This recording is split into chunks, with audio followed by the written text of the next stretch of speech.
ಏನ್ ಗುರು ಆಗಿದೆ ನಮ್ಮ ಸಮಾಜಕ್ಕೆ, ಏನ್ ಗುರು ಆಗಿದೆ ನಮ್ಮ ಕನ್ನಡ ಇಂಡಸ್ಟ್ರಿಗೆ. ಒಬ್ಬ ವ್ಯಕ್ತಿನ ನಾವು, ಒಬ್ಬ ಫಿಲಂ ಸ್ಟಾರ್ ನಾವು ನೋಡ್ಬೇಕು ಅಂದ್ರೆ ಬೆಳಗ್ಗೆಯಿಂದ ಸಾಯಂಕಾಲ ತನಕ ಅವ್ರ ಮನೆ ಹತ್ರ ಬಂದು ವೇಟ್ ಮಾಡಿ ಅವ್ರಿಗೋಸ್ಕರ ಹುನಾರ ಅದು ಇದು ಅಂತ ಹಾಕೊಂಡು ಸೆಲೆಬ್ರೇಷನ್ ಮಾಡ್ಬೇಕು ಅಂತ ಬಂದ್ ನಿಂತಿರ್ತೀವಿ. ಇವನ್ ಯಾರೋ ಇಲ್ಲಿಂದನೋ ಬಂದು ಕರ್ನಾಟಕದವನು ಅಲ್ಲ, ಇವನ್ ಯಾವನೋ ಅಮ್ಕು ಡುಮ್ಕು ಅನ್ಕೊಂಡು ನನ್ ಮಕ್ಳು ಜನಗಳನ್ನೆಲ್ಲ ಚೂತ್ಯ ಮಾಡ್ಕೊಂಡು ಇಂತ ನನ್ ಮಕ್ಳು ಇವತ್ತು ಇಂತ ಸೆಲೆಬ್ರಿಟಿಗಳ ಹತ್ರ ಎಲ್ಲ ಹೋಗಿ ಫೋಟೋ ಕ್ಲಿಕ್ಕಿಸ್ಕೊಂತ ಇದ್ದಾನೆ. ನಾವು ದಿನನಿತ್ಯ ನಮ್ಮ ಹೀರೋಗಳನ್ನ ನೋಡ್ಬೇಕು, ನಮ್ ಸೆಲೆಬ್ರಿಟಿಗಳನ್ನ ನೋಡ್ಬೇಕು ಅಂತ ನಾವು ದಿನವಿಡೀ ಎಲ್ಲ ಕಾದ್ರೂ ನಮ್ಗೊಂದು ಫೋಟೋ ಸಿಗ್ತಾ ಇಲ್ಲ.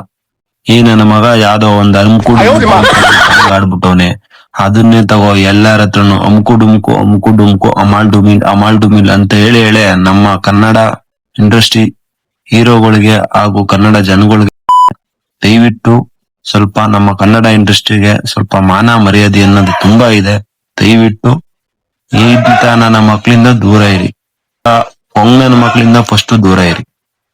ಲೈಕ್ ಮಾಡಿ, ಸಬ್ಸ್ಕ್ರೈಬ್ ಮಾಡ್ಕೊಳ್ಳಿ ಅಷ್ಟೇ.